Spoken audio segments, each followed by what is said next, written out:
اعوذ باللہ من الشیطان الرجیم بسم اللہ الرحمن الرحیم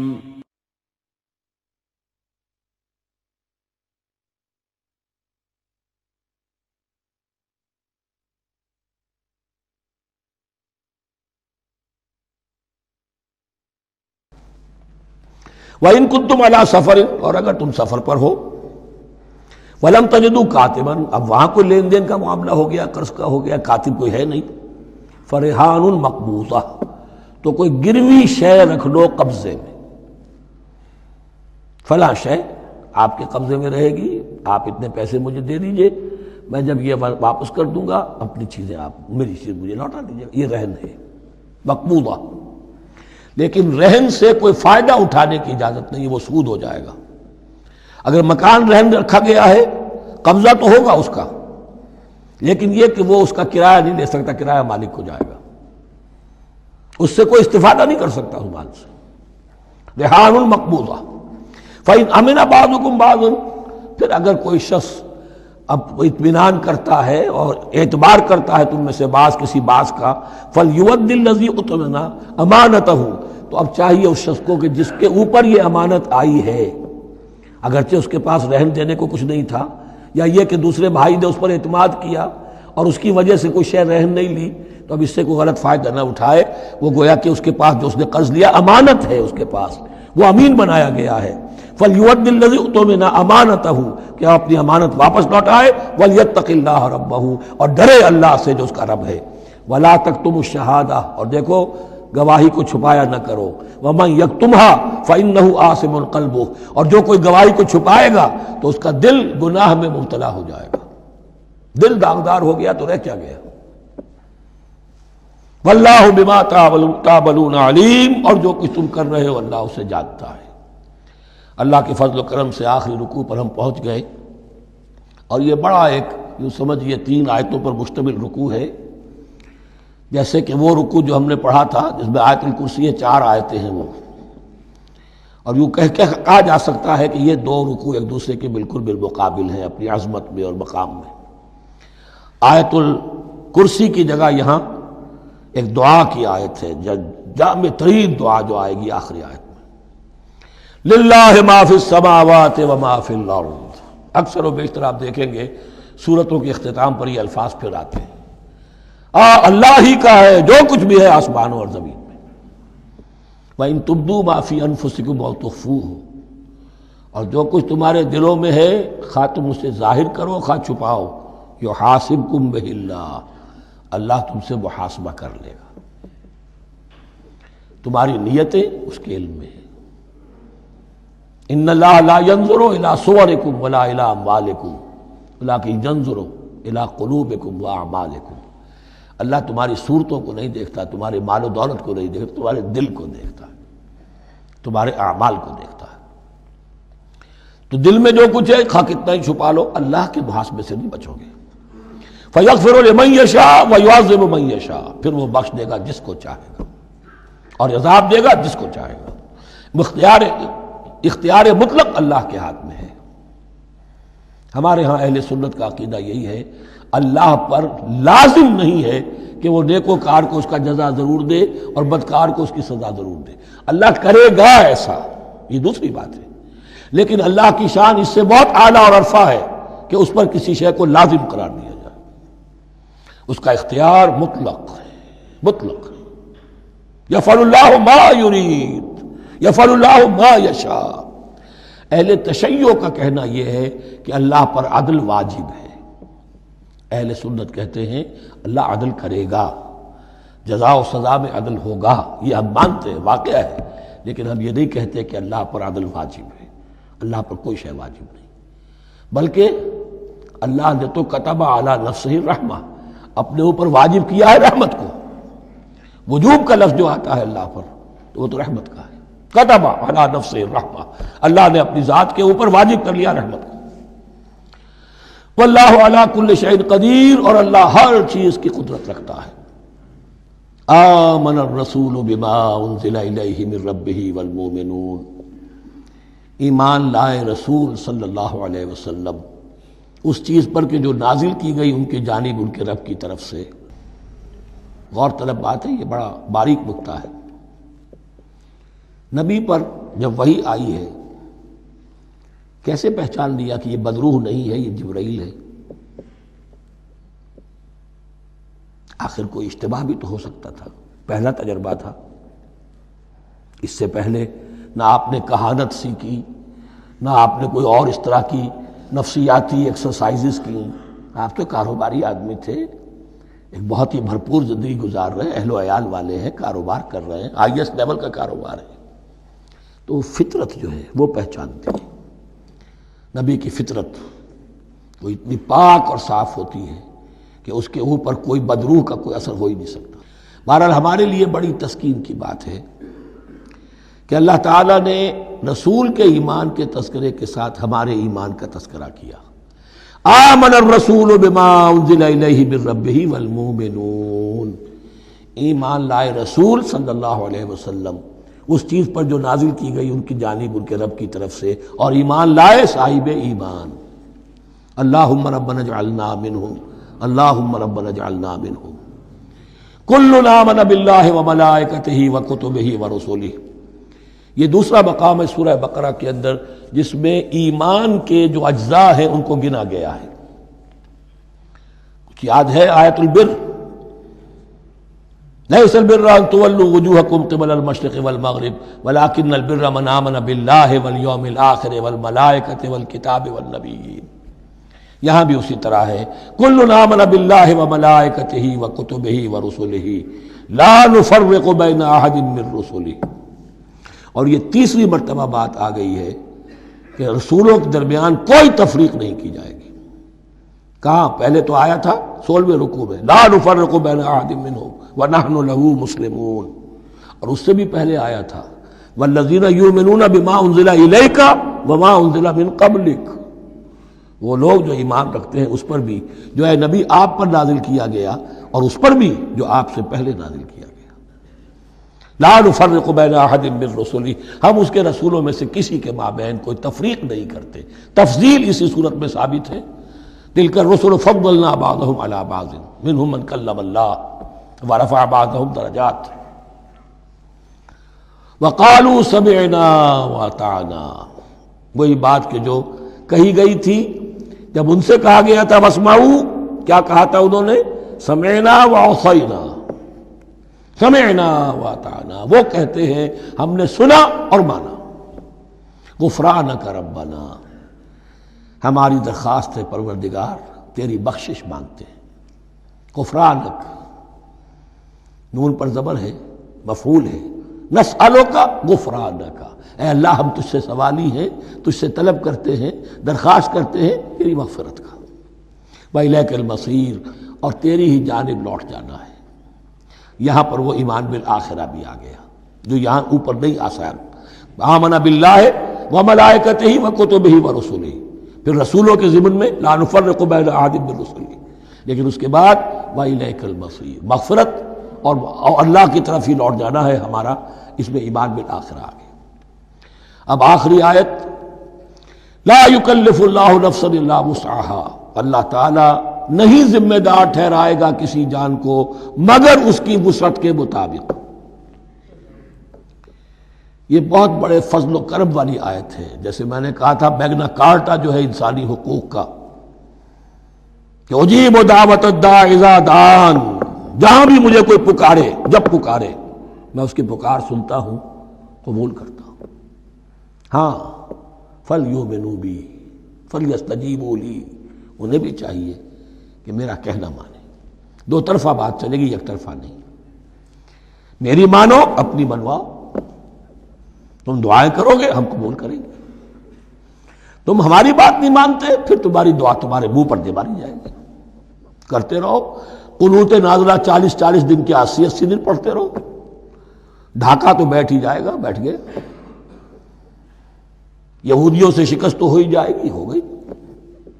کرتے رہو، حرمین میں پڑھتے رہو قنوت نازلہ، مکے میں پڑھو، مدینے میں پڑھو، پوری دنیا میں پڑھو۔ اللہ کو پیٹھ دکھائی ہوئی ہے، اس کے دین کو پاؤں تلے روندا ہوا ہے، اللہ کے باغیوں سے دوستی ہے، کسی نے قبلہ ماسکو کو بنایا تھا اور کسی نے واشنگٹن کو بنایا تھا، تمہاری دعائیں کیسے قبول ہوں؟ لیکن یہ جو آیت ہے یہ اس اعتبار سے بہت بڑی رحمت کی آیت ہے کہ اللہ تعالیٰ کے ہاں وہ اندھے کی لاٹھی والا معاملہ نہیں ہے کہ تمام انسانوں سے محاسبہ ایک ہی سطح پر ہو۔ اللہ جانتا ہے کس کی کتنی وسعت ہے، اور وسعت کن چیزوں سے بنتی ہے۔ آپ کو کوئی اور جین ملے ہیں، مجھے کوئی اور جین ملے ہیں، انہیں کوئی اور جین ملے ہیں، یہ جینز، ان جینز کی اپنی اپنی خصوصیات ہیں، خصائص ہیں، پراپرٹیز ہیں، لیمیٹیشنز ہیں۔ آپ کو کوئی اور ماحول ملا، اسے کوئی اور ماحول ملا، اسے کوئی اور ماحول ملا، تو hereditary factors multiplied by environmental factors, ان دونوں سے ایک شخصیت کا ہیولہ بنتا ہے انسان کا، جس کو پیٹرن کہتے ہیں ہمارے مستری لوگ۔ جب لوہے کا کوئی شے جو ہے ڈھالنی ہے تو اس کے لیے پہلے مٹی کا یا لکڑی کا ایک پیٹرن بناتے ہیں، انگریزی میں پیٹرن ہے، وہ پیٹرن کہتے ہیں ہمارے مستری لوگ۔ اب آپ لوہا جو ہے اس کو جب اسے کر لیں گے، مائع بنا لیں گے، گلا لیں گے، پھر اس میں ڈالیں گے، وہی شکل ہو جائے گی۔ یہ شاکلہ ہے ہر انسان کا جو بن جاتا ہے۔ قُلْ كُلٌّ يَعْمَلُ عَلَى شَاكِلَتِهِ فَرَبُّكُمْ أَعْلَمُ بِمَنْ هُوَ أَهْدَىٰ سَبِيلًا۔ اس شاکلہ کے اندر اندر آپ کو محنت کرنی ہے۔ اللہ جانتا ہے کس کا شاکلہ وسیع تھا، کس کا شاکلہ تنگ تھا، کس کے جینز اعلیٰ تھے، کس کے جینز ادنا تھے، کس کے ہاں ذہانت زیادہ تھی، کس کے ہاں جسمانی قوت زیادہ تھی۔ جو بھی کچھ اس نے دیا ہے، جس کو وہاں ہم نے رکھا، اس کو وہاں رکھا، اس نے وہاں تعلیم پائی، اس نے یہاں تعلیم پائی، جو بھی انوائرمنٹل فیکٹرز آئے ہیں، جو بھی جینیٹک فیکٹرز آئے ہیں، سب اللہ کے علم میں ہے۔ ان سب کو ملحوظ رکھ کے اللہ حساب لے گا۔ جو شاکلہ ہم نے تمہیں دیا تھا اس میں تم نے کیا کیا؟ ایک شخص کے اندر فرض کیجئے استعداد ہی ہے 20 درجے کی استعداد ہے، اس نے فرض کیجئے 18 درجے کام کر دیا، کامیاب ہو گیا۔ کسی میں استعداد 100 درجے کی تھی، اس نے 50 درجے کیا، ناکام ہو گیا۔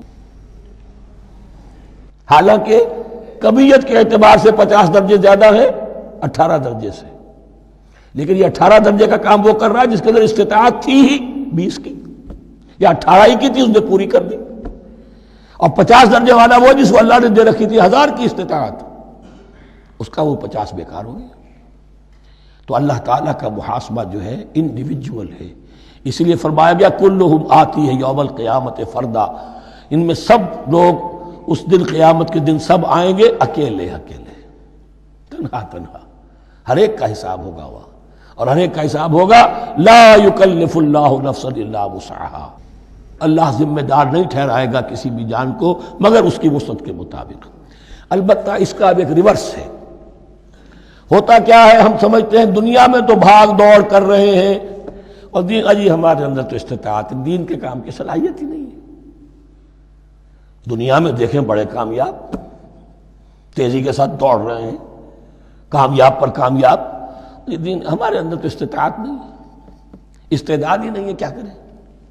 یہ دھوکہ ہے، سیلف ڈسیپشن ہے۔ استعداد اور استطاعت کے بغیر اور صلاحیت اور ذہانت کے بغیر دنیا میں بھی آپ کما نہیں سکتے، محنت نہیں کر سکتے، کوئی نتائج حاصل نہیں کر سکتے۔ یہ دھوکہ اپنے آپ کو نہ دیجئے، یہ ہے جو کچھ کر سکتے ہو کیجئے، کھودیے اپنی شخصیت کو، کھود کھود کر جو نکال سکتے ہو نکال دیجئے۔ ہاں آپ نکال سکیں گے اتنا ہی جتنا آپ کے اندر ودیت ہے، زیادہ کہاں سے لے آئیں گے؟ اور اللہ نے کس میں کیا ودیت کیا ہے وہ جانتا ہے، اس کا حساب لینا جو ہے محاسبہ وہ اس پر ہے کہ جو اس نے تمہیں دیا ہے۔ لا، اور یہ مضمون قرآن مجید میں 5 مرتبہ آیا ہے بہت اہمیت کے ساتھ۔ لا یکلف اللہ نفسا الا وسعہا لہا ما کسبت وعلیہا ما اکتسبت، اسی جان کے لیے ہے جو اس نے کمایا، اور اس کے اوپر وبال بنے گا جو اس نے برائی کمائی۔ لیکن لام اور علا، لہا ما کسبت، جو بھی اس نے نیکی کمائی اس کے حق میں ہے، اس کے لیے ہے، اس کا اجر ملے گا، ثواب ملے گا، اور جو بدی کمائی وہ اس پر وبال بنے گا، اسی کے لیے اس کو سزا ملے گی، اسی کے حوالے سے۔ اب وہ آخری دعا آ گئی، جامع ترین اور عظیم ترین دعا ہے قرآن مجید کی، ربنا لا تؤاخذنا ان نسینا او اخطانا، اہل ایمان ایمان کے راستے پر، عمل صالح کے راستے پر مقدور بھر، امکان بھر اپنی شخصیت کے کونوں کھدروں میں سے بھی نکال کر، اپنی ریزیڈول انرجیز کو بھی نکال کر اللہ کی راہ میں لگا دیں، لیکن اس کے بعد بھی کوئی غرہ نہ ہو، کوئی غرور نہ ہو، کوئی اپنی محنت پر، اپنی نیکی پر، اپنی کمائی پر، اپنے کارناموں پر کہیں انسان دھوکہ نہ کھا جائے۔ کیفیت کیا رہنی چاہیے؟ وہ یہ ہے تواضع، عجز، انکساری۔ ربنا لا تؤاخذنا ان نسینا او اخطانا، اے رب ہم سے مواخذہ نہ کیجو اگر ہم بھول جائیں یا ہم سے خطا ہو جائے۔ نسیان بھی ہے، الانسان مرکب من الخطاء والنسیان، انسان کے اندر یہ دونوں چیزیں، خطا اور نسیان، یہ تو گندھی ہوئی ہیں۔ خطا یہ ہے کہ آپ نے اپنی امکانی حد تک تو نشانہ ٹھیک لگایا تھا، نشانہ خطا ہو گیا، ٹھیک ہے، کوئی بات نہیں، آپ کی نیت صحیح تھی۔ ایک اجتہاد کرنے والا اجتہاد کر رہا ہے، امکانی حد تک اس نے کوشش کی ہے کہ صحیح رائے تک پہنچے، لیکن خطا ہو گئی، اللہ معاف کرے گا۔ اس نے اپنی امکانی کوشش کی تھی، لہذا اسے ثواب ملے گا۔ مجتہد مخطی بھی ہو تو ثواب ملے گا، مجتہد مصیب ہے، صحیح رائے پر پہنچ گیا ہے تو دوہرا ثواب ملے گا، لیکن مجتہد مخطی ہے تب بھی ثواب ملے گا۔ تو بھول چوک پر، یہ بھول چوک، خطا جو ہے چوک صحیح ہے بالکل لفظ اس کے لیے، چوک جانا، نشانہ چوک گیا، تو اے پروردگار جو بھی ہم سے سرزد ہو جائے، غلطی ہو جائے، بھول کی وجہ سے یا خطا کی وجہ سے، اس پر مواخذہ نہ کیجو۔ ربنا ولا تحمل علینا اصرا کما حملتہ علی الذین من قبلنا، اور اے رب ہمارے ہم پر وہ بوجھ نہ ڈالیو جس سے ہم لے کر چل نہ سکیں۔ دیکھیے ایک حمل ہوتا ہے جس سے حمال کا لفظ بنا ہے، جس کو لے کر انسان چلتا ہے۔ حمال اس بوری کو یا بوجھ کو اٹھا کر چل رہا ہے، جو آپ کی طاقت میں ہے اور جس سے لے کر آپ چل سکیں وہ ہے حمل، اور جو ہو آپ کو بٹھا دے، اسر اس کو کہتے ہیں۔ یہ لفظ سورہ اعراف میں پھر آئے گا، یضع عنہم اسرہم والاغلال التی کانت علیہم۔ حضور کی شان یہ بھی تھی کہ انہوں نے لوگوں کے بوجھ جو ان کی طاقت سے بڑھ کر تھے ان کے کندھوں سے اتار دیے۔ ربنا ولا تحمل علینا اصرا کما حملتہ علی الذین من قبلنا، اے اللہ تو نے بڑے بڑے بھاری بوجھ ہم سے پہلے لوگوں پر ڈالے۔ شریعت بھی پہلے بھاری تھی، بہت سے معاملات ہم نے دیکھ لیے، روزہ ہمارے لیے کتنا آسان کر دیا گیا، رات کو نکال دیا روزے سے، کہہ دیا خاص طور پہ کھاؤ پیو ضرور، سحری ضرور کرو، تسحروا فإن فی السحور برکہ، کتنی آسانی ہے۔ رات میں تعلق زن و شو کی اجازت ہے، وہاں ان کے روزے میں چپ بھی تھا، چپ بھی رہو، نہ کھاؤ نہ پیو، نہ تعلق زن و شو، نہ گفتگو، تو آسانی کی ہے۔ ان کے ہاں یوم سبت کا حکم تھا اتنا سخت، کوئی کام نہیں کرو گے۔ ہمارے ہاں وہ تھوڑے سے وقت کے لیے، اذا نودی للصلاۃ من یوم الجمعۃ فاسعوا الی ذکر اللہ وذروا البیع، اذان سے لے کر اور نماز کے ادا ہو جانے تک ہر کاروبار دنیاوی حرام ہے، لیکن اس سے پہلے اس کے بعد آپ کر سکتے ہیں، تو آسانی ہے۔ ربنا ولا تحمل علینا اصرا کما حملتہ علی الذین من قبلنا ربنا ولا تحملنا ما لا طاقۃ لنا بہ، اور اے رب ہمارے ہم پر وہ بوجھ نہ ہم پر عائد کی جو ہم پر ڈالیو جس کی کہ ہمارے اندر طاقت نہ ہو۔ واعف عنا، ہم سے درگزر فرماتا رہے، ہمیں معاف کرتا رہے، واغفر لنا، اور ہمیں بخشتا رہے۔ مغفرت کا لفظ جو ہے اس کو سمجھ لیجئے ڈھانپنا، مغفر کہتے ہیں خود کو، جو ہیلمٹ پہنا ہوتا ہے تاکہ گولی جو ہے وہ سر پہ لگے تو یہ آپ کو بچا لے، مغفر خود پہنتے تھے تلوار کے وار سے سر کو بچانے کے لیے، سر کو ڈھانپا ہوا مغفر سے، تو گناہ کو اللہ تعالیٰ اپنی رحمت سے ڈھانپ دے۔ واغفر لنا، ہماری خطاؤں کی پردہ پوشی فرما دے۔ ورحمنا، اور ہم پر رحم فرما۔ انت مولانا، تو ہمارا مولا ہے، والی ہے، ہمارا پشت پناہ ہے، مددگار ہے۔ اللہ ولی الذین آمنوا یخرجہم من الظلمات الی النور فانصرنا علی القوم الکافرین، بس ہماری مدد فرما کافروں کے مقابلے میں۔ انہی الفاظ پر وہ دعا ختم ہوئی تھی جو طالوت کے ساتھیوں نے کی تھی علیہ الصلوۃ والسلام۔ اصل میں یہ دعا اب تلقین کی جا رہی ہے، مرحلہ سخت آ رہا ہے، مرحلہ سخت ہے اور جان عزیز، تاب لاتے ہی بنے گی غالب۔ اب وہ مرحلہ آ رہا ہے، اس کے لیے تیار ہو جاؤ۔ یہ سارا حصہ جو ہے در حقیقت یہ تمہید ہے غزوہ بدر کی۔ بارک اللہ لی ولکم فی القرآن العظیم ونفعنی وإیاکم بالآیات والذکر الحکیم۔